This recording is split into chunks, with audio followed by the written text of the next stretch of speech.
pessoal, esse é mais um programa Farol da Baixada, o podcast do Sindicato dos Bancários de Santos e Região. Vocês já sabem, se inscrevam no canal, deem um like, compartilhem, eu tenho certeza que vocês vão gostar desse programa. Nós hoje estamos aqui com 2 integrantes do coletivo Marcha, um coletivo LGBT. Fabrício Dias, produtor cultural, comunicólogo e várias outras coisas, né, Fabrício? Tudo bem? Muito obrigada, viu, por estar aqui com a gente. Obrigado pelo espaço, estou muito feliz e é isso. Não, a gente que agradece. E também com a Bruna, que é pedagoga, professora, mestranda em literatura comparada, Bruna Amicio. Não é isso? Eu esqueci alguma coisa, isso Bruna? Mesmo, é isso aí. mesmo. Obrigada, viu, Bruna? Obrigada, prazer estar aqui. Olha, muito legal. Deu certo, né, de vocês. Deu muito certo. Às vezes é difícil a gente conciliar agendas, né? Mas a gente faz o possível para levar programas diferenciados para vocês. Vocês já sabem que aqui você encontra o que é de bom, né? Espero que seja assim. Para iniciar o nosso papo, eu queria saber de vocês, assim, é o coletivo Marcha. O que é esse coletivo? Como ele se originou? Por que desse nome? Isso é interessante. Por que o nome, né? Marcha? Por que ele existe, coletivo? Então, o coletivo é um coletivo LGBT com uma proposta interseccional, né? Que é olhar a categoria LGBT perpassada por diversos marcadores sociais, né? A comunidade LGBT ela é policlassista e multirracial, né? Existem membros, existem componentes de diversas classes sociais e de diversas raças e etnias, né? E como qualquer grupo social dentro de um sistema capitalista, racista, né? Ele também reproduz esses valores, né? Então, os grupos, as instituições, os coletivos voltados a essa questão, majoritariamente ainda são de homens cis, brancos, né? Eu ia falar heterossexual por um cacoete, né? Mas não, nesse caso ainda não. Geralmente a gente fala um combo, né? É um grupo, né? E geralmente de pessoas de poder aquisitivo alto, que conseguem se articular politicamente, né? Porque você ter tempo para poder você se articular e mobilizar certas questões também é um privilégio aí vindo de um sistema que prega que tempo é dinheiro, né? O Fordismo aí, né?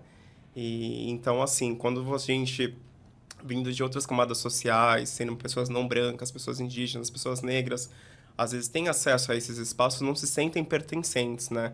Porque, como diz até a rede afro-LGBT, né? Que é uma rede de pessoas LGBTs negras, falam que enquanto a grande maioria das pessoas brancas LGBTs, a maior pauta delas foi o casamento igualitário, das pessoas LGBTs negras é sobreviver.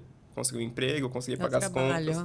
E essa disparidade existe na nossa categoria, né? Então, às vezes, assim, em espaços, assim, LGBTs de pessoas brancas, de classe média, a gente não se sente pertencente, né? Existem ali disparidades sociais muito grandes, né? Mesmo sendo parte do mesmo grupo, a realidade de uma pessoa LGBT, por exemplo, de Vicente de Carvalho, é diferente da realidade, por exemplo, de uma pessoa branca do Gonzaga, né? Então, mesmo sendo parte desse mesmo grupo, existem essas questões, né? O grupo começou em 2018 e leva o nome da Marsha P. Johnson, né? Que é tida assim como uma das pioneiras da Revolução de Stonewall, onde se originou as paradas pelo orgulho ao redor do mundo, né? A revolta de Stonewall foi quando, nos Estados Unidos, né, no norte global, existia uma legislação anti-LGBT, né? Entre elas, você poderia receber uma multa se você estivesse com roupas tidas como do gênero oposto, né? Tinha uma legislação forte ali, né? E os bares, os locais voltados ao público LGBT sofriam batidas policiais, né? E o Stonewall Inn era um desses bares, né? E de tanto sofrer batidas policiais, um dia teve uma revolução, uma revolta, né? E a Marsha P. Johnson era uma drag queen negra, uma mulher trans, que é tida, assim, como uma das primeiras que se revoltou, né? Então, o coletivo, ele sempre teve essa proposta, né? Esse foco interseccional e essa questão de resgate de memória muito forte, né? De trazer memórias das nossas mais velhas, de ativistas mais velhos, de eventos históricos da nossa comunidade, né? A gente costuma falar que na militância negra a memória ela é muito valorizada, né? Ela segue sendo valorizada, né? A questão do respeito dos nossos mais velhos, né? De quem pavimentou uma estrada, né? E a gente não sente a mesma coisa no meio LGBT. O meio LGBT, ele sofre um pouco de... Me faltou a palavra de quando a gente perde a memória. Amnésia? Amnésia. A amnésia, aliás, é uma ferramenta política de quem detém o poder, né? Sim. Ela não é à toa. Na verdade, passa por uma ideia de silenciamento também, de visibilização dessa memória. Porque, na verdade, o que acontece é que, para que as pessoas, né, não saibam o que houve antes, isso acontece, né? Então, assim, na verdade, o coletivo tem esse intuito também de mostrar, de trazer essas histórias, de ter, trazer essas histórias, essas memórias que foram as pessoas que iniciaram todos esses processos, esses movimentos. Então, na verdade, a gente tem esse apagamento, ele acontece também com a questão racial, a gente sabe disso. Existe um apagamento até concreto mesmo, de pessoas negras que foram embranquecidas. Existe todo um apagamento e um silenciamento histórico em relação a isso. Só que esse trabalho da memória, com os movimentos negros, né, como o MNU, por exemplo, né, movimento negro unificado, ele conseguiu fazer isso, trazer isso. Não deixar com que essas histórias, essas pessoas fossem esquecidas. Né? E um dos nossos intuitos, um dos nossos objetivos enquanto coletivo é trazer essas histórias também. E outra coisa importante que o Fabrício comentou é sobre a questão de acesso, né? Quem tem acesso às informações, quem tem acesso ao conhecimento, às questões políticas, aos debates, né? A se atualizar. As pessoas que estão hoje trabalhando 12, 14 horas por dia, que estão, enfim, em trabalhos que são geralmente desvalorizados, e elas não têm tanto esse acesso a essas informações. Então, quanto mais a gente estiver nos meios de comunicação, nas mídias, nos espaços físicos ou virtuais, melhor para que essas pessoas tenham as informações, tenham acesso a esses conhecimentos, tanto da memória, tanto de quem veio antes, quanto do que acontece hoje também. Né? Como forma de denúncia também do que tem acontecido em relação às populações LGBT. Sim, muito legal. E tem muita gente nesse coletivo, como é que é? Eu acho que deve ser, né? Porque pelo o trabalho, é muito trabalho, né? E é muito importante, porque, na verdade, esse resgate e essa organização de pessoas que... Porque sem organização a gente não consegue nada, né? Sem organização você pode ficar reclamando, né, individualmente, para o lado, mas se não se juntar... E você acha que tem procura, que as pessoas estão engajadas? Hoje, assim, falando num sentido amplo, né? As pessoas estão mais engajadas, têm mais acesso à informação, né? Mas, assim, uma via de mão dupla, né? Porque ainda falando de memória, falando de apagamento, as redes sociais, ela liga uma militância ela fortaleceu e fortalece uma militância muito autocentrada, né? Que tem a ver com o sistema capitalista, neoliberal, onde eu sou empresa, eu sou porta-voz de algo. Isso é uma mentira, né? Então, assim, o movimento LGBT, dentre todos os movimentos de identidade, é o que é mais cooptado. Não tem uma pesquisa acadêmica, eu estou falando aqui de uma maneira empírica, mas, assim, uma coisa muito forte, né? De um pensamento mais neoliberal, identitário, né? E de uma militância muito personalista. Isso as redes sociais, elas acabam fomentando, né? Com os influencers e tal. É o Pink Money, né? O Pink Money. O Pink Money que determina isso também, né? Então, isso na verdade, é um dos impasses que a gente tem também. Porque a gente pode usar essas mídias, mas como é que a gente vai usar isso? De que forma que a gente vai partilhar isso, né? Vai trazer essas informações? Porque, assim, a gente vai fazer com qual objetivo? Então, isso é importante. Então, as pessoas, realmente, elas têm procura, elas querem saber, elas querem se engajar, mas...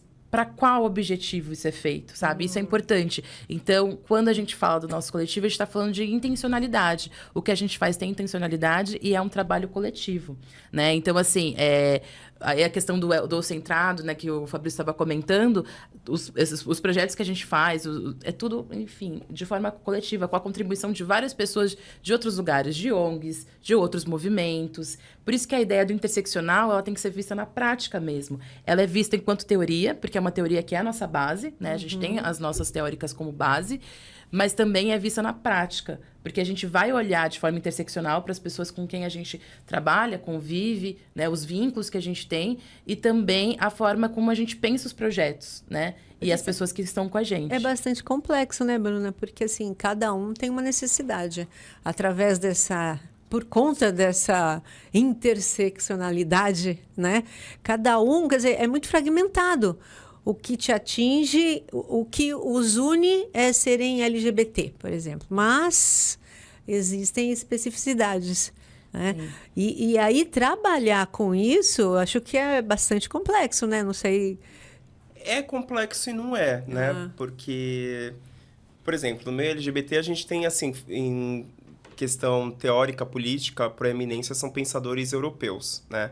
E aí quando você traz pensamentos europeus, enquanto, por exemplo, teoria queer, que é uma teoria acadêmica que tenta colocar no Brasil de uma maneira imposta, sem ter as devidas conexões, as devidas concessões, você acaba tendo coisas que ficam de fora, né? E sem olhar para a realidade do nosso país, do nosso território, sem olhar a questão que é uma ferida aberta no seio do nosso país, que é a questão racial, sem levar essas questões em consideração, né? Então, assim, até perdi um pouco o fio da meada. A questão de trabalhar com a interseccionalidade, né? Sim. Eu acho que uma outra palavra que a gente pode colocar aqui na nossa roda é a equidade. Se a gente pensar na ideia de equidade, a gente vai conseguir fazer isso de uma forma mais orgânica. Porque para nós, que somos pessoas, enfim, que tem uma questão de classe, tem uma questão de raça envolvida, pra gente é muito natural a gente agir assim, porque a gente é atravessado por essas questões. Somos atravessados por questões de raça, por questões de classe, questões de sexualidade, questões de gênero. Então, para uma pessoa que não tem esses atravessamentos, talvez seja um pouco mais difícil de conseguir compreender isso. Mas a equidade é a gente auxiliar mais a quem precisa de mais, né? Então, assim, dentro do nosso meio, por exemplo, mulheres trans e travestis tem dificuldade de acesso ao trabalho, por exemplo. Sim. Então, a gente pensa num projeto que envolva essa questão de trabalho para mulheres trans e travestis, para ter acessibilidade. Então, assim, é uma ideia de pensar para as pessoas que realmente precisam daquilo, né? E aí entra a questão da equidade, dar mais para quem precisa de mais. Quem precisa de mais oportunidade? Pessoas brancas, cis, elas precisam de oportunidade? Não, elas já estão nos seus privilégios, né? Não quer dizer que elas vão deixar de participar, deixar de existir, de dialogar. Não, elas são nossos aliados. Nós temos aliados de todos os tipos, né? Inclusive pessoas heterossexuais também podem ser nossos aliados, não tem problema. A gente aceita todas as pessoas. A ideia é dar acesso àquelas pessoas que não tiveram acesso ainda. Sim. Essa é uma ideia interseccional, né? E a interseccionalidade, às vezes, para algumas pessoas, é uma rixa, é um racha, e não é, né? Na verdade, a interseccionalidade é uma ferramenta teórica, metodológica, para entender as diferenças de vários grupos sociais dentro desse organismo vivo que a gente está inserido, né? Para que a gente possa criar dados, né, apurados, que tenham realmente ligação com uma realidade vivida para poder se criar políticas públicas, né? Para poder criar políticas públicas, a gente precisa de pesquisa, a gente precisa entender a nossa população, inclusive a população LGBT. Tem dados, por exemplo, da Fiocruz, por exemplo, que falam que dentro da comunidade LGBT, quem sofre as maiores violências são a população negra, né? Mais de 50% da população LGBT, quem sofre as maiores violências, são as populações negras. Negras e indígenas, né? Fazer um recorte da população trans é a mesma coisa, né? Então, assim, a gente precisa entender essas necessidades, essas especificidades, né? E para muita gente, eu acho que tem gente que vai pensar, nossa, eles estão querendo inventar a roda, né? Mas a interseccionalidade é uma teoria, né? Uma ferramenta metodológica e teórica com mais de 50 anos, né? A gente tem pensadoras aí que levantaram essa questão, como Patricia Hill Collins, Angela Davis, Audre Lorde. A Audre Lorde sempre feminista, lésbica. Ela dizia que não há luta de questões únicas porque não há vida de questões únicas. Exato. Inclusive, ela levantava muitos debates assim, em rodas feministas, por ela não se sentir... que ela falava, enquanto a gente está aqui num grupo de mulheres, não querendo me apropriar disso, estou relatando, tá? Inclusive, que ela fala no livro dela, que é Sister Outsider, né? A irmã fora da casinha, a irmã de fora. Ela fala, enquanto a gente está aqui numa roda de mulheres brancas, nós, mulheres negras, estamos na casa de vocês, cuidando das filhas de vocês. Então, não tem como trazer isso e achar que a gente está no mesmo patamar, né? Sim. E é importante, né, trazer essas teóricas, né, principalmente as mulheres negras, que são a base do que a gente tem feito de projetos, do coletivo, porque, na verdade, né, no caso, quando a gente fala da Audre Lorde ou da Angela Davis, ela cita, né, relatos em relação aos movimentos. Ela vai falar no Mulher, Raça e Classe, né, que é um dos livros dela. Ela vai relatar justamente como se formou os movimentos feministas, os movimentos em relação à questão de classe, de raça, nos Estados Unidos. E a gente consegue trazer algumas coisas também para a nossa realidade. E uma das citações, um dos trechos que são bem importantes, é um momento que tem uma associação, né, de mulheres, enfim, um grupo de mulheres feministas se reunindo, e uma mulher negra se levanta, né, e aí questiona se ela também não é uma mulher. Né? Porque existe essa questão da invisibilização da questão negra, né? Nos movimentos feministas iniciais. Então, tudo isso é debatido, né? E aí a gente traz para esses questionamentos aqui também, como que isso funciona aqui no Brasil, né? Então, assim, a questão da interseccionalidade, quando ela foi pensada o termo, né, interseccional, foi pensado numa ideia jurídica, foi por uma questão de lei, né? Que foi a Kimberly Crenshaw que pensou, né, na interseccionalidade, e depois a Patricia Hill Collins pensou nesse termo para o feminismo negro. Então, o feminismo negro foi justamente um primeiro livro que ela lança, explicando como é que funcionava isso, como é que era esse pensamento da interseccionalidade a partir de corpos negros. Então, assim, é importante trazer essas mulheres porque elas vão falar com a gente, falar com a realidade que a gente vive aqui também. E aí, no Brasil, a gente tem pessoas como a Sueli Carneiro também, né? Sim. Que vai trazer esses debates tão importantes em relação à questão de gênero e questão de raça, né? E também da interseccionalidade, né? Então, todas essas ferramentas teóricas que a gente está falando aqui, teóricas metodológicas, servem justamente para fundamentar as nossas práticas. Porque quando a gente vai para a academia, por exemplo, né, eu estou lá fazendo mestrado, o Fabrício também é uma pessoa que estuda, a gente está engajado também nos movimentos acadêmicos, mas a gente não quer que isso seja afastado. Descolado, né? Exatamente, não pode ser descolado. A academia ela não pode estar num patamar e a prática né, em outro. Né? Então, a gente tem que estar sempre juntos. Inclusive, eu fiz uma palestra recentemente numa faculdade que era sobre isso, né? Como que os espaços não formais auxiliam os espaços formais de educação, né? Como é que a gente pode influenciar? E justamente eles queriam saber como é que isso funcionava nos coletivos. Eles queriam saber como é que a gente trabalhava com a prática, porque eles têm a teoria, mas eles não conseguiam fazer colar essa prática com a teoria, né? E com a prática, como é que vocês funcionam na prática? O que vocês fazem? E o engraçado... Qual que é que eu ia só fazer mais uma colocação, que assim, é da interseccionalidade, né? Sim. Como ela é importante. E hoje, por exemplo, tô assessorando um grupo de projeto cultural, né? E estava lendo ali o edital de fomento à cultura, que é do governo federal, e estava lá explicitamente. Esse termo é usado nos documentos do governo, que vai ser levado em consideração esse determinado grupo e sua interseccionalidade. Nossa, mas isso é uma coisa nova, hein? Me manda, porque isso é uma coisa nova. Né, gente? É um avanço, porque não tinha isso antes. Tinha, Fabrício? Olha, não, né? eu fiquei e falei, caraca, nunca tinha visto. Mas não é a primeira vez que eu vejo documentos do governo, iniciativas voltadas à questão cultural, leis de fomento. Mas usando esse termo? Usando esse termo. Olha que legal. Levando a questão raça, etnia, idade, né? A questão do etarismo, que a gente tem se falado bastante, né? O capacitismo também. Capacitismo.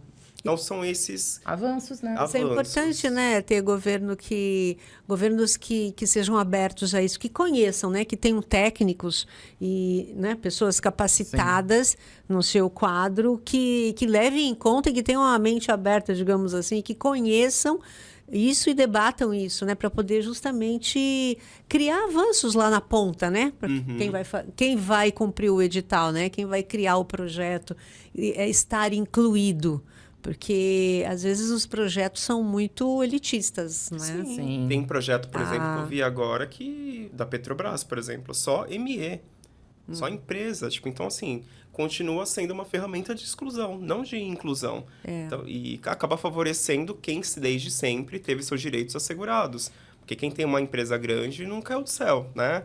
Então, assim, os trabalhadores da cultura, que estão ali no trabalho informal, que é MEI, né? Acabam não tendo acesso a essa renda, tendo acesso. Inclusive, só fazendo parênteses, a gente fez um programa com o Caio Martinez, né? E o Júnior, Bracalotti. Isso, e eles estavam comentando justamente sobre isso, né? A falta de inclusão nos editais, dos artistas informais, dos artistas mais periféricos, que não conseguem cumprir aquele monte de requisito que é necessário, né? Então, assim, isso a gente fez esse parênteses, mas assim, ter governos, né? No executivo e no legislativo, pessoas que tenham esse debate, né, avançado, inclui é inclusivo, né? Você cria políticas públicas, que você estava falando, procura fomentar políticas públicas que incluam as pessoas em todas as suas especificidades, né? Sim. Porque é isso, todas são cortadas por realidades que a outra não é, né? A outra não é. E você tem que incluir todos os brasileiros e brasileiras, né? Todo mundo. Então, assim, um avanço, né? E falando de prática, assim, a gente falou de termos, né, acadêmicos, né? Sim. Mas às vezes a prática é às vezes é engraçado. Quando a gente começa a fazer estudo político mais aprofundado, parece que a gente dá uma volta para chegar num lugar que era mais simples. Não que essa volta e essa jornada não foi importante, mas às vezes, assim, a gente chegou num lugar que era tipo, qual é a prática? Mano, às vezes, assim, você fazer um evento cultural, um evento político, aí sempre escuto reclamação. Ah, porque teve tudo isso, foi meia dúzia. Mas tá, mas por que chegou meia dúzia? Você fez a pesquisa, por que as pessoas não estão tendo acesso? Será que porque é desinteresse. Será que é desinteresse? Será que às vezes as pessoas não têm dinheiro de condução? Ou às vezes elas têm preocupação maiores, como, por exemplo, pagar uma conta? Às vezes ou ela paga a conta ou ela come, ou se ela for para esse evento, ela vai deixar de pagar uma conta, porque é a realidade mesmo da maioria dos brasileiros, né? Eu lembro até, a gente falou das nossas pensadoras, né? Abre um parênteses aqui, uma janela no Windows já fecha. A gente citou a Audre Lorde e a Angela Davis, né? São estadunidenses, né? São mesmo, né? Mas são pensadoras LGBTs, negras, né? A Angela Davis se afirma, né? Quanto mulher lésbica, comunista, né? Então, assim, e são ambas que falam dessa questão de que não tem lutas únicas porque não tem vidas de questões únicas, né? Eu lembro que em 2019 eu vi a Angela Davis no Ibirapuera, né? Eu estava até com a companheira Cintia Nelly. E um questionamento que ela fez e ficou na minha mente. Putz, é verdade. Eu só consegui ir porque eu peguei uma folga. Pedi, pelo amor de Deus, para minha gerente. Eu preciso ver a Angela Davis. Ela conseguiu trocar minha folga. Trabalhava numa escala 6x1. Uma escala horrível de trabalho. Consegui uma folga, pedindo, pelo amor de Deus, se for me ajoelhar. E não tinha tanta gente, assim, na Angela Davis. E era para estar lotado aquilo, né? E a Cintia até falou, mas lógico, porque que trabalhador consegue ir numa segunda-feira no Ibirapuera às 4 da tarde? Foi 4, 5 Mas da tarde. exatamente isso. Isso é um recorte de classe. Então, assim, a prática, às vezes, é perpassar por coisas assim. Você pensar na realidade que é a maioria, que é da massa, né? Da maioria das pessoas, né? E a ideia de... Sim, não, fala. E a ideia de fazer eventos em lugares que as pessoas possam acessar. Eu acredito que os últimos eventos do Dragzilla tenham tido esse olhar de escolha de espaços, né? Quando a gente fala assim, a gente faz eventos, né, eventos culturais, enfim, debates, né? A questão da nossa prática é dentro de grupos de pesquisa, grupos de leituras, mas é também dentro das comunidades, dentro de outros lugares que a gente vai fazer eventos culturais, vai trazer discussões, enfim. E nos meios virtuais também. A gente faz lives, a gente faz coisas virtuais. Eu acho que durante o período da pandemia, a gente passou a ter mais esses movimentos assim, da questão do virtual também. Mas a ideia de levar... né, as nossas conversas, os nossos eventos, esse trabalho que é realizado pelo coletivo, aos espaços que as pessoas podem acessar, aos horários que as pessoas podem acessar. Então, isso tudo também foi pensado. Eu acho que esse último evento trouxe isso. Então, assim, os eventos que foram feitos em Vicente de Carvalho, por exemplo, tinha bastante pessoas, mas porque foi pensado justamente para aquelas pessoas, para aquela população, naquele horário que era possível para as pessoas também participarem, né, Fabrício? Então, eu acho que isso é uma coisa importante também, isso tem que ser pensado, né? Sim. Não pode perder de vista todas essas questões. Para quem que eu estou fazendo? Né? Por que eu estou fazendo? Eu quero falar comigo mesmo? É com o espelho que eu quero falar? Eu quero falar com as pessoas. Essa é a ideia. Quando a gente está nos meios virtuais, a gente vai atingir vários tipos de pessoas, né? Agora, quando a gente vai para um lugar físico, mesmo a gente tem que pensar nisso, né? Sim. Então, a intencionalidade é bem importante nesse caso, né? E eu ia dizer o seguinte, vocês... porque tem essa questão de classe, né? Eu acho que perpassa tudo, né? Vocês fazem essa discussão, né? Porque o capitalismo se utiliza de toda oprime mais ainda, né? Todas essas pessoas, sejam os negros, seja LGBT, e se for LGBT negra, que você falou, negro, aí trans, né? Para explorar mais ainda, porque o problema é a precarização do trabalho, encontrar um trabalho, e é designado trabalhos precários a essas pessoas, né? Então, o capitalismo se utiliza disso, das desigualdades, né, para lucrar mais ainda. E, às vezes, as pessoas não percebem isso, né? Alguns movimentos que são chamados identitários têm uma pauta, alguns, né, assim, uma parte deles bem liberal. Sim. A pauta é liberal. E vocês têm essa preocupação de trazer para quem está oprimido ali pelo capitalismo, né? É que nem a Dida falou, né, numa reunião, né? Estamos aqui pelas mulheres. Isso a Dida falando eu achei maravilhoso. Estamos aqui pelas mulheres, não todas as mulheres. Estamos aqui pela população negra, não todas as pessoas negras. Estamos aqui pelos LGBTs, não todos os LGBTs, mas isso ela está falando enquanto discurso, né? Discurso de alguns grupos. Sim. E essa questão é bem importante, porque quando a gente pensa na questão do trabalhador, né? E dentro disso, por exemplo, a gente teve uma das ações que a gente fez foi justamente uma empresa chamou a gente para falar sobre a questão LGBT. A gente fez lá uma palestra, né, acho que foi pelo Sesc, né, para falar sobre a questão LGBT. E aí, assim, a gente levou as informações básicas, né, e também a questão da empregabilidade. Você emprega essas pessoas, mas de que forma? De que forma? É isso. A gente fala de representatividade vazia, por exemplo. Você tem lá uma pessoa LGBT lá. Mas de que forma que isso acontece? Essa pessoa é empregada, mas ela não tem contato com outros colegas, não pode usar o banheiro de acordo com o seu gênero, enfim, passa por preconceitos. Então, assim, como isso é feito? E essa é a questão. Vamos dar emprego para as pessoas, mas que tipos de emprego essas pessoas vão receber? Né? Então, essa questão de trabalhos subalternos, de exploração dessas pessoas, quanto mais vulnerável, mais a pessoa vai ser explorada. E quanto mais vulnerável, mais a pessoa precisa daquele trabalho. Então, Sim. ela se sente refém daquilo. Quando a gente fala, por exemplo, dos trabalhos domésticos, né? Das empregadas domésticas, é uma coisa, assim, que é muito cara, né? A gente tem uma representante importante na Baixada Santista, que é a Preta Rara, que é de Santos, né? Mas a gente tem outras pessoas que vieram antes também com movimentos em relação à questão das empregadas domésticas, mas ela tem um trabalho importante, que foi o Eu Empregada Doméstica, né? O Quartinho da Empregada é a nova senzala, e ela vai trazer os relatos dessas empregadas tudo que elas passavam lá. E quem são essas empregadas domésticas? Mulheres negras, né? Em sua grande maioria, mulheres negras, mulheres pobres, pessoas que realmente precisam daquele trabalho e que passaram por várias circunstâncias que nenhuma outra pessoa deveria passar no mundo, né? Então, assim, o que a gente consegue observar é que a gente quer fazer um discurso que não seja para atingir apenas as pessoas que já têm esse acesso a essa informação. A gente quer fazer um trabalho que não seja só discurso. A gente quer uma prática que possa envolver as pessoas de forma, né, efetiva, né? Então, eu acho que para mim foi muito simbólico, assim, de recente, o trabalho do Dragzilla que a gente fez num terreiro, né? A gente fez, foram 2 terreiros do Guarujá, e um deles, a gente teve assim, as pessoas que estavam lá acompanhando, assistindo, ficaram, assim, muito emocionadas, assim, e de nós estarmos lá, das pessoas que estavam com a gente, né, das apresentações, das conversas que a gente teve, do documentário. Então, assim, são vários tipos de apresentações e linguagens que a gente leva. E que essas pessoas vão começando a falar de si mesmas. Elas vão começando a se entender, se identificar, se perceber, ter o sentimento de pertencimento. E tudo isso é algo que tem que ser construído, que a escola não dá. Eu, como professora, posso garantir que não. Infelizmente, a escola não dá esse sentimento de pertencimento nem para as pessoas negras, nem para as pessoas pobres, nem para as pessoas LGBTs. Na verdade, o sentimento que a gente tem na escola é de exclusão. Eu tento ser uma professora que combate isso, faz parte do que eu acredito. Mas, então, onde que a gente encontra esse sentimento de pertencimento? Onde que a gente se encontra?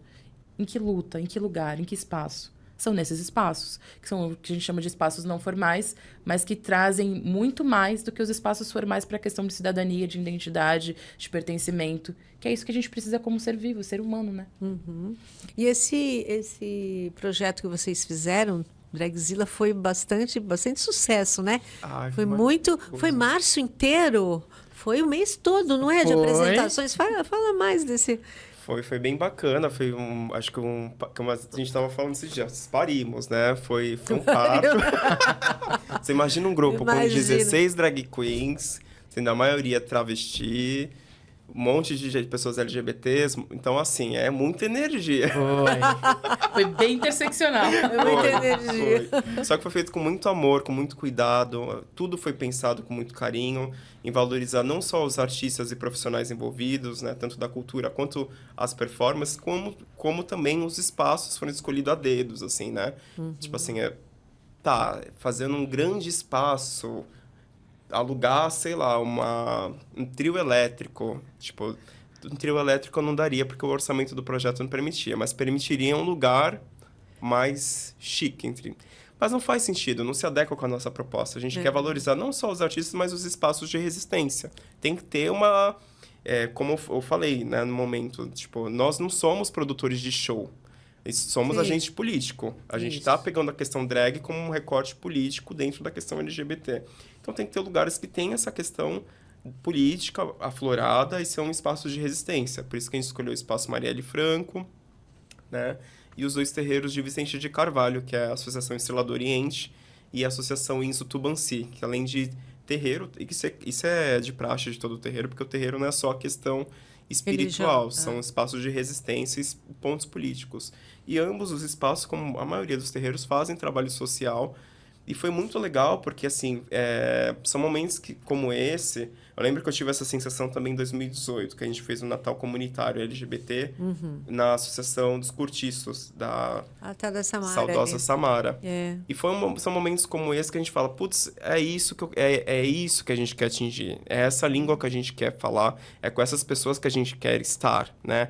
Porque, assim, o carinho que a gente recebeu... e a gente chegou, parecia que tava chegando no Circo do Soleil na cidade, assim. Sim! Uma briga de foice, menina, todo mundo querendo ver, queriam foto no autógrafo. Eu falei, gente, mas você vê que foi muito bonito. Mas o que foi o Natal? O que vocês fizeram lá? Teve o Natal LGBT em 2018, foi um Natal comunitário, feito com marcha, com o apoio de outros coletivos, outros ativistas. E agora o Dragzilla foi um festival voltado... Não, Dragzilla sim, mas esse que você está falando, dos cortiços, da Associação dos Cortiços, era o Natal. Era o Natal LGBT. Foi uma marcha, teve outros coletivos. Se apresentavam. Isso, até uma amiga minha drag se apresentou e a gente, de cada um foi doando coisas, a gente fez um Natal comunitário, uma grande ceia, né? E assim, a gente vê que as pessoas, assim, além da questão da brecha que o Estado deixa para coisas banais como alimentação e teto, a gente vê que as pessoas têm uma carência cultural e artística muito grande. E a gente sentiu isso, né, Bruna, em Vicente de Carvalho. As pessoas ficaram afoitas, parecia que era um filme da Marvel. Eu acho que nesse caso que ele tá falando do Festival Dragzilla, eu achei interessante porque tem essa carência, né, cultural e artística, e uma carência também de afeto, de troca, de escuta, que o terreiro possibilita isso, né? Que esses espaços possibilitam essas conversas. Então, as pessoas tinham esse diálogo, mas talvez não se sentissem tão à vontade assim, quando, no caso, nós levamos todas as pessoas LGBTs, falamos sobre isso, debatemos, conversamos. Então, acho que eles se sentiram ainda mais à vontade. Então, assim, a recepção, assim, eu nunca tinha visto uma recepção dessa, assim. E era carinho, e era comida, e era abraço. E, assim, e as pessoas conseguiram falar sobre si, sabe? Darem seus depoimentos. Foi assim, nossa, foi acho que uma das coisas mais emocionantes que eu já tive, assim, como experiência. E aí depois a gente conseguiu ouvir algumas pessoas que eram do terreiro, que estavam na expectativa, que estavam ansiosas por esse evento, e que falaram, nossa, a gente ficou muito feliz de receber vocês, foi muito bom, né, a gente poder ouvir, ver as apresentações, falaram de ficar emocionada mesmo. E aí acabaram compartilhando suas experiências, assim, sabe? E aí tem uma questão que eu acho importante, que a gente falou da educação, que não contempla, do Estado, que não contempla, como a gente gostaria que contemplasse, né? E a família, e é isso. E é exatamente essa palavra, a família. A família às vezes não contempla. Então, algumas das pessoas, né, uma em especial, né, que a gente sabe, falou muito dessa questão da família. E ficou muito forte pra gente, né? Porque, assim, pessoas LGBT, elas passam por muitas questões em relação a isso. Tanto que a gente tem as Mães pela Diversidade, que é um coletivo? É um coletivo, assim, muito importante. E tem essa causa, né? Porque, assim, muitas pessoas são abandonadas, são expulsas de casa, ficam, enfim. Você vê que ou saem de casa muito cedo. Então, assim, às vezes não tem esse afeto com a família, porque a família não aceita. Então, a gente ainda tem isso. E direto a gente vem pro coletivo algumas pessoas que precisam de ajuda, de apoio, né, de acolhimento, porque, assim, é muito difícil lidar com isso. Porque quando a gente pensa, se a sua família não te aceita, quem é que vai te aceitar? A sociedade não vai virar a cara para você. Então, a gente precisa de espaços seguros para fala, para troca, para diálogo. E aquele foi um espaço seguro, os espaços que a gente tentou trazer isso também. Porque a gente teve os momentos das apresentações culturais, dos documentários, curta-metragens, dos trabalhos que estão sendo feitos. E também das trocas, dos diálogos, que também são tão importantes, né? Agora, você imagina da família, eu estou imaginando assim... Porque a expectativa de uma criança ou de um adolescente é que as primeiras pessoas que vão te amar, né, te acolher, é a família, né? Teu pai, tua mãe, né? Se for uma família, pai, mãe e tal. E não ter isso, né? Ter todo esse preconceito e ser expulso, ou você ter que se mutilar, você guardar, se esconder, não ser você, né? Porque não vai ser aceito, é uma violação muito grande, né? Uma violência muito grande. E eu imagino assim as crianças, porque existem crianças já que são crianças que já estão deveriam estar no outro corpo, digamos, né? E crianças pequenininhas. Então, como trabalhar com isso, né? Como elas crescerem saudavelmente? E eu acho que a escola tem um papel tão importante nisso, mas ela não consegue ainda perceber essa importância. Na verdade, assim, tem uma grande resistência, né, pelo menos nas escolas, de trabalharem esses temas, né? Tanto a equipe da escola como os professores têm dificuldade em trabalhar a diversidade na escola. Tanto que as próprias questões étnico-raciais são tabus para a escola. Que dirá as questões sobre sexualidade e gênero. Eu trabalho com crianças, né, de 7 a 10 anos, né? Trabalho com outras idades também, mas no geral eu trabalho com crianças. E assim, eu vejo muita dificuldade de trazer isso, mas as crianças trazem. Eles trazem. A escola não traz, mas as crianças trazem as suas dúvidas, os seus comentários, as suas perguntas, porque eles querem saber sobre eles mesmos. Eles estão se descobrindo, né? Eles estão se percebendo. E aí, para eles terem essa liberdade de se descobrir, se perceber, eles precisam ter esse vínculo de confiança, de segurança. Sim. Porque muitas vezes em casa eles não têm essa segurança. E aí eles vão procurar isso na escola. E aí eles se debatem com mais preconceito, com conservadorismo ainda presente. Porque a escola também é muito pressionada pelos pais, né? Sim, pelos pais e enfim, dependendo do caso, né? Da prefeitura, do governo, da SEDUC, enfim, né? De quem está fazendo esse direcionamento. Tem coisas que a gente pode trabalhar, tem coisas que a gente não pode. Isso sempre existe, né? Nas escolas de forma geral. Mas, assim, eu não deixo que ninguém me impeça de dizer o que eu tenho que dizer na sala. A sala, eu falo que é o meu território. Eu me sinto totalmente livre lá e eu converso da forma que eu acho que eu tenho que conversar de acordo com a faixa etária, né? E a gente tem essa adequação. Mas, assim, uma coisa que é recorrente é a questão trans, né? Crianças, né? E principalmente mais pré-adolescentes do que tanto as crianças, mas isso também acontece com as crianças, de quererem ser chamadas por outros nomes, por outros pronomes. Isso ocorre. E qual que é o nosso papel? O que a gente tem que fazer? Essas são as perguntas que chegam para mim. Bruna, você que é lá do coletivo. Bruna, você quer disso? Você pode me ajudar aqui? Sempre essas coisas chegam, né, para mim. E aí eu falo o quê? Chama pelo nome que ele quer ser chamado. Ué, ele quer ser chamado por João? Vai ser chamado por João. Ele quer ser o pronome ele? É o pronome ele. Os amigos entendem isso muito facilmente. As crianças e os jovens, eles entendem. Eles sabem tudo de pronome neutro, já sabem. Então, quem tem dificuldade de entender são os professores, são os pais, é a direção. Então, assim, tem professores que aceitam, tem professores que não aceitam. E aí tem o quê? As leis. Se a família estiver junto, isso facilita muito para a criança. Claro. Porque a família vai entrar com a lei. A criança tem direito a ser tratada com o pronome, tem todos os direitos garantidos, mas a família tem que aceitar, coisa que também é uma outra dificuldade. Então, o que a escola tem que fazer? Tem que trabalhar aquela criança para ela não entrar em sofrimento. Porque se ela entrar em sofrimento, aí vai ser um outro problema que a escola vai ter. Né? Vai ter um problema com a família? Vai. Mas tem um outro problema, que é a criança entrar em sofrimento. Aí vem a ansiedade, depressão. Nossa. Todos os problemas de saúde mental estão associados a esse tipo de rejeição e exclusão que acontece. O que a gente tem que proporcionar é que aquela criança se sinta livre, que tenha a sua identidade respeitada, né? Para ela se sentir pertencente àquele grupo. Porque eu acho que uma das piores coisas é você não se sentir pertencente. Sabe? E é o que mais acontece, né? Dentro dessa questão da interseccionalidade. Você não se sente pertencente porque você é negro e está num espaço onde só tem pessoas brancas ou que as pessoas vão te tratar com desrespeito, né? A questão de classe também. Você, às vezes, não se sente bem em determinados locais, né? E a questão de gênero e sexualidade também vai entrar isso. Então, a gente tem que fazer isso na educação e em todos os espaços. Uma coisa que devia ser tão natural, né, tão normal, todo mundo ser respeitado, independente de qualquer coisa, né? É um ser humano igual ao outro, né? Tem dignidade igual. E assim, eu vejo que todos esses movimentos, né, que são criados, que surgem e tal, é em busca de respeito.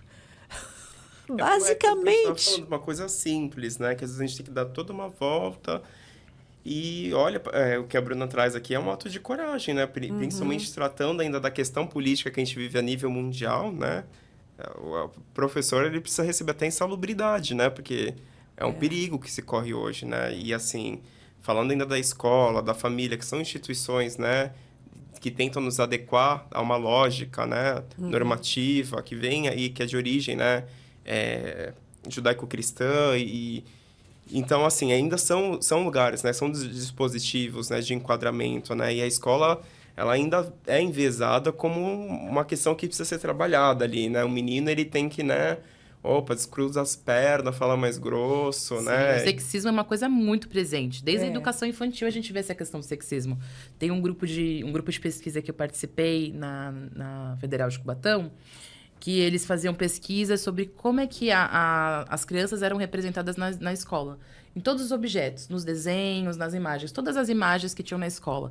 Como é que essas crianças eram representadas? Então, eram sempre meninos de azul, meninos brancos de azul, meninas brancas de rosa. Então, era um grupo de pesquisa focado na questão racial, mas ele avaliava outras questões também. Então, quase não tinham imagens de crianças negras, por exemplo. Então, naqueles EVAs, naqueles desenhos, naquelas imagens de porta, tudo isso. Então, a gente vê essa questão de como é que as pessoas são representadas. E aí, você vai ver essa representação, você não vai conseguir se ver nela, né? E a questão dos brinquedos, o que os meninos podem brincar, o que as meninas podem brincar. E a primeira fala minha, logo de começo de semana, de escola, as crianças podem brincar de tudo aqui. Meninos podem brincar do que quiser, as meninas podem brincar do que quiser. Não existe brinquedo, não existe nada que é de menino e de menina. Entendeu? Então, assim, a primeira coisa que eu converso com as crianças, porque é a fala deles, que é uma reprodução da fala da família e da sociedade. Ah, isso é de menina, isso é de menino. Não, aqui não tem isso, gente. Já falo pra eles. Então, assim, já fica muito claro. Mas é uma coisa muito, que eu acho que é muito entre as crianças, assim. Eles acolhem de forma natural. Os adultos não conseguem fazer isso. Sim. As crianças conseguem acolher o diferente de forma mais natural. Tanto que a inclusão, ela funciona muito mais entre as crianças do que entre os adultos. Os adultos têm dificuldade. As crianças não, elas brincam com todas, enfim. A não ser que ela tenha uma influência ali familiar de rejeitar outra criança, de ser induzida. Já ser preconceituosa. Porque a gente... O Nelson Mandela diz, né, que a gente nasce aprendendo a amar. Mas a gente aprende, na verdade, aprende a odiar, mas também pode aprender a amar. É a questão de aprendizagem e convivência. Porque a gente é aquilo que a gente convive também. Então, as crianças precisam ter convivências saudáveis e diversas, né? Sempre. Eu vi um vídeo, falando disso, né? Eu vi um vídeo já faz muito tempo. Eu acho nem é aqui, eu acho que é na Inglaterra. E é na escola também, bem assim, os pequenininhos. E a professora dizia, bom, você representa um bombeiro, uma bombeira, né? É uma profissão de bombeiro. Profissão de aviadora, profissão de cientista. Aí todos eles desenhavam homens. Todos. Importante. Todos desenhavam homens. Aí ela pede para entrar. Aquelas profissões que ele pediu, tinham pessoas vestidas, né? E entraram. Todas mulheres. Aviadora, cientista, bombeira. As crianças, assim... Ai, muito legal. Mas elas adoraram. Aí cada uma falou da sua profissão, né? Já quero fazer isso na minha escola. Já vou levar as profissões. Já tenho trabalho para maio já. Porque tem uma pesquisadora, que é uma amiga minha, né? A Juliana Pena. Ela fez uma pesquisa relacionada... Ela fez um estudo sobre como é que a ciência é representada. De que forma? Nos desenhos, nos vídeos, nos filmes, enfim. E aí ela fez uma pesquisa de campo também. Ela pediu justamente para as crianças desenharem pessoas cientistas. Foi assim que ela usou. Então, ela fez isso com várias turmas. E aí ela fez com a minha turma aí, essa pesquisa. Só que a minha turma já tinha tido bastante aula quando ela fez essa pesquisa, né? Então, na minha turma, eles desenharam meninas negras, meninos negros, vários tipos de, né? Enfim, de pessoas cientistas. E aí, na maior parte das outras crianças, todas desenharam tipo um Einstein, né? Porque essa imagem que você tem cientista é o Einstein, é isso. Os cabelinhos assim, tudo. Ninguém consegue ter essa imagem, né? Quando a gente pensa nisso, a gente imagina o Einstein e não consegue ver. Então, os trabalhos que eu faço geralmente, eu começo com trabalhos trazendo essa questão da representatividade das mulheres, né? Então, adorei essa ideia. Vou levar todas as profissões, todas de mulheres, pessoas negras, pessoas LGBTs, uma pessoa trans. elas foram educadas, assim, pelos discursos, né? Os discursos Sim. televisivos, de revista, os discursos imagéticos, né? Ela achar uma mulher cientista em desenho, eu acho que ela nem chegou a achar, não lembro se ela achou. Ela não Pois conseguia é. achar uma mulher cientista em desenho. E na minha área, que é a comunicação, a gente trabalha com banco de imagens, né? Sim. Para criar uma arte, um folder. Às vezes, a gente vai ter que fazer, por exemplo, sei lá, um cartaz de um simpósio científico da faculdade X. Aí você vai em banco de imagem procurar, de repente, a imagem de um cientista, uma pessoa com tubo de ensaio, alguma coisa bem para achar uma pessoa negra. Não tem. Mulher negra, então, indígena, não tem. É um ou outro, assim. Hoje em dia, tem bancos de dados já com uma outra cabeça, que está começando a surgir, que nem o Pixabay, que aí você consegue encontrar umas fotografias, são fotografias de fotógrafos que liberam, né? Eles ganham uma quantia ali por aquele site, ou liberam o uso, né? Para você poder usar, né? De forma gratuita. E na comunicação também é bem assim, né? Você sabe que isso que você falou me faz lembrar, eu li um artigo no professor da Unifesp, estou até querendo trazê-lo, porque ele discute a inteligência artificial, mas exatamente com esse recorte de raça.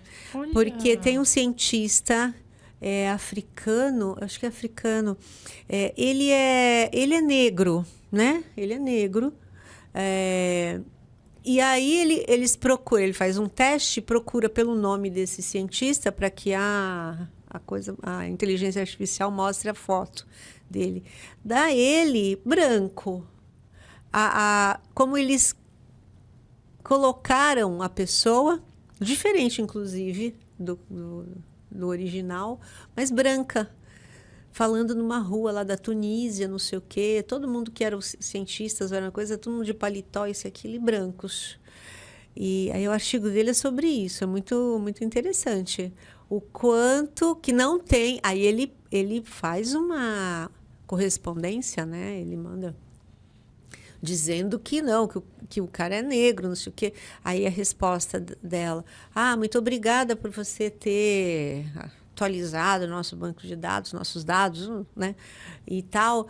E aí depois eles põem de novo, tá lá o cara branco ainda. Quer dizer, a inteligência artificial não aprendeu que ele é negro. Então, ele discutindo o perigo. O perigo que porque inteligência, na verdade, tem os algoritmos todos que são fornecidos por técnicos, pelas pessoas, não é? Mediante aqueles dados que são dados. Aqueles dados, não é criado de... Exato. Então, a gente fica na mão. É um perigo. Me faz lembrar aqueles filmes... Laranja Mecânica, sabe? Aqueles filmes assim, Blade que você Runner. Blade Runner, que você é controlado por alguém ou por alguém. Fahrenheit. A gente já vive isso, na verdade. Já né? O vive. Admirável Mundo Novo. Mas mais assim, né? É mais cruel, eles mostram, né? Uma coisa mais... Isso me lembrou também uma fotografia que acho que viralizou até uns anos atrás, de imagens de formandos de medicina de uma federal e pessoas entrando para trabalhar no serviço de gari. Todos eram negros em gari. Negros, assim, toda a sua diversidade, né? Tem gente que não gosta desse termo, mas é o que o IBGE usa hoje. Do preto ao pardo, né? Uma gama imensa de pessoas negras. E na federal é uma unanimidade, branco. Do branco. Todo mundo com diploma, assim, né? O que a gente chama, assim, pejorativamente, das loirodonto com diploma. Ai, meu Deus. E por isso que a gente acha não, por isso que é fundamental a questão da interseccionalidade, né? Da gente estudar de uma maneira mais aprofundada a sociedade que a gente vive, né? E entender que a comunidade, aqui falando da nossa, comunidade LGBT, ela não se dá de uma maneira separada, ela está inserida dentro de um tecido social, tá ali emaranhada com as questões raciais, com as questões de classe, né? Eu, por exemplo, nós não nos sentimos representados, por exemplo, pelo o Pink Money, por produções LGBTs neoliberais, né? Que visam fazer, principalmente de instituições, né? Hoje a gente pode falar de instituições, de ONGs, de instituições que fazem ali um marketing social, né? Não tem um compromisso né, real com a comunidade a quais elas dizem representar, né? Virou um mercado. É um mercado. É um nicho, né? E aí um que nicho. entra a questão... Tudo vira nicho de mercado, Tudo tem né? nicho de Sim. mercado. E aí que entra a questão da representatividade vazia, né? Que foi uma coisa que, em algum momento, a gente comentou no último festival, que, assim, eles colocam uma pessoa para representar um todo. Uma fala para representar tudo. E é uma fala única. E é uma pessoa única. Eles não dão, assim... Então, por exemplo, vai ter uma produção... Aí vamos entrar numa produção de filme. Vamos fazer uma produção de filme colocar uma pessoa negra LGBT protagonista. Mas aí a diretora desse filme é branca ou branco. Aí toda a produção são pessoas brancas. Todas as pessoas que estão ali envolvidas são pessoas que não são LGBTs. E aí vão ser essas pessoas que vão fazer o roteiro, que vão fazer o filme. Então, um protagonista, né, ou uma protagonista negra, mas não tem um envolvimento de uma equipe que também tenha esse olhar, essa perspectiva. E aí, será que esse filme ele vai conseguir contemplar a gente? Difícil, vai conseguir? né? Dificilmente. Então, assim, o que a gente vê é essa representatividade vazia, ou o que a gente chama de token, né? Coloca uma pessoa negra, coloca uma pessoa LGBT para dizer que tem. Sim. E aí essa pessoa pode fazer qualquer coisa e falar qualquer coisa. Que já tá bom. Já tem uma pessoa negra, não importa se ela tá falando alguma coisa boa ou não.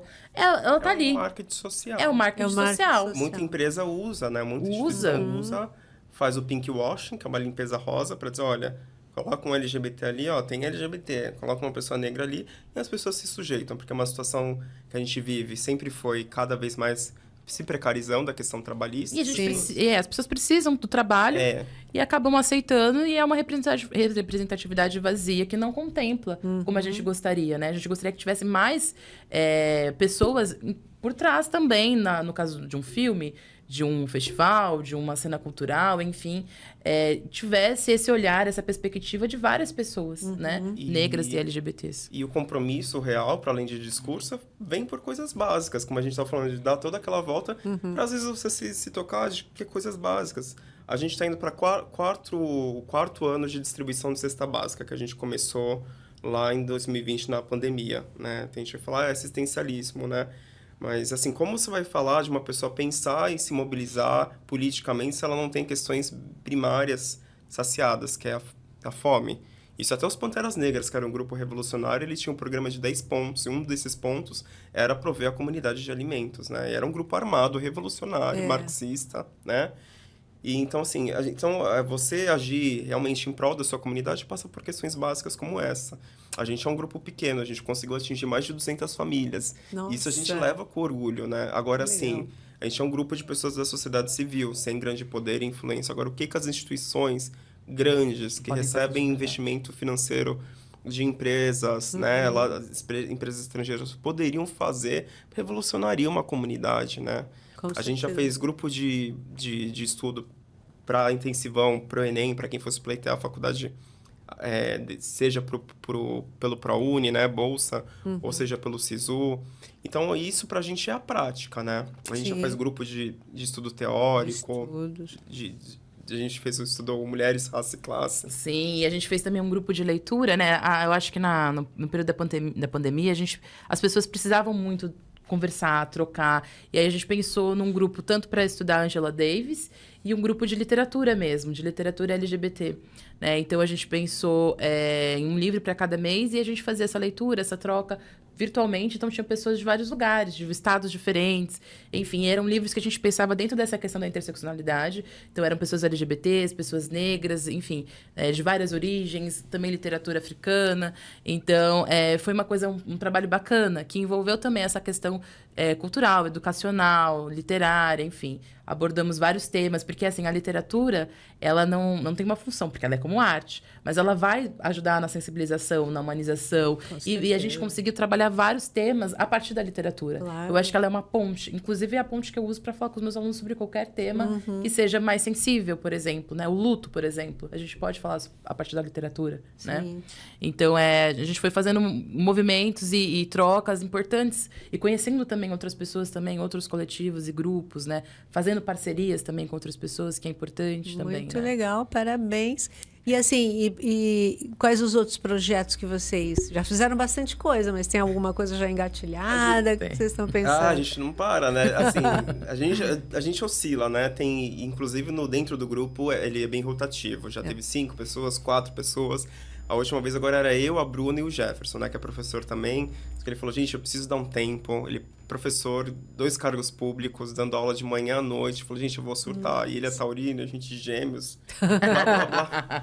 Então, assim, tem vezes que, assim, a gente precisa cuidar da nossa saúde mental, cuidar da nossa vida, a gente dá um tempo. Depois a gente tem uma guinada de um monte de projeto. Agora a gente voltou com um monte de projeto. E agora a gente está preparando um memorial, né? Um memorial LGBT Santista. Nossa. Trabalhando aí nessa questão da memória enquanto ferramenta política, né? E sai esse ano ainda, né? Provavelmente lá para outubro, setembro, né? A gente já vai ter um memorial com um grande acervo fotográfico de ativistas LGBTs, artistas LGBTs, com esse intuito de mostrar que, olha, né? Para além das redes sociais, para além dessa militância autocentrada, aquela militância personalista, eu enquanto LGBT, a gente vai trazer nós enquanto LGBTs, que já existia uma história de 30, 40, 50 anos atrás, né? E é um trabalho que a gente já tem fazendo já tem alguns anos, né? A gente já tem, acho que uns 3 documentários voltados para a questão da memória, né? Então, esse ano tem o nosso memorial aí. Olha, que legal, hein? Quero ser convidada, hein? Com certeza. com Vai ser certeza. franco, você vai ter que ir. Ah, vou ter que ir, com certeza. E me diga uma coisa, vai ter agora, eu não sei se esse programa vai ao ar, eu acho que já vai ter acontecido, a primeira conferência municipal LGBT.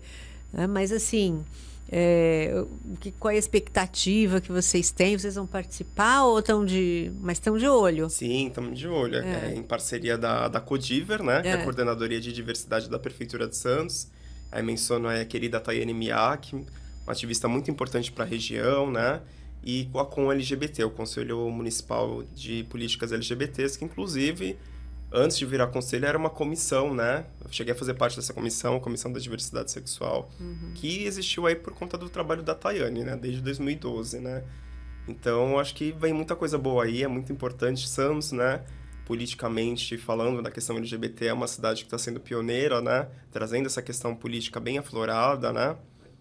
Sim. Vai quebrando preconceitos também. Sim, e a gente teve um debate bem interessante na Unimonte, né? Que teve a participação da Tayane, foi um debate sobre a questão da saúde da população LGBT, e ela falou sobre o fórum, né? E falou como é que estava sendo feito, enfim, ela estava com bastante expectativa, né? E ela faz um trabalho brilhante mesmo, enfim, a gente teve participação de outros coletivos, outros grupos, e teve um diálogo bastante bacana.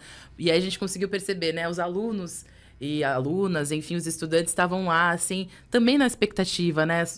Nossa, será que o que eu vou saber aqui? As curiosidades, os pensamentos, e é muito legal ver isso, né?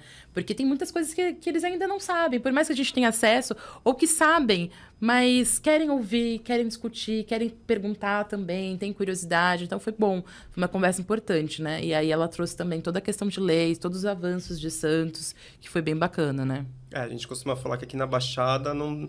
é a ativista mais importante da questão LGBT. Não tem, assim, na Baixada... Muito alguém que fale engajada. com tanta propriedade, assim, da questão LGBT em vários aspectos. Jurídicos, legislativos, Da culturais.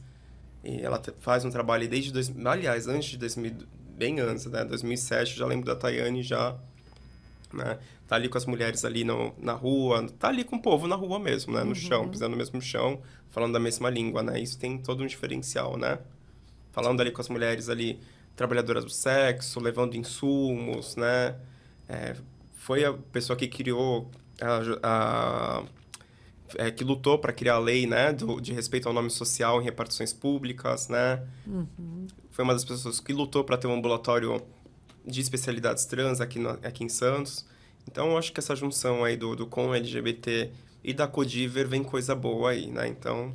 vamos acompanhar. Vamos acompanhar, né? De olho, de olho. Meninos, muito meninas, meninos e meninas. Menines. Aqui eu já fico...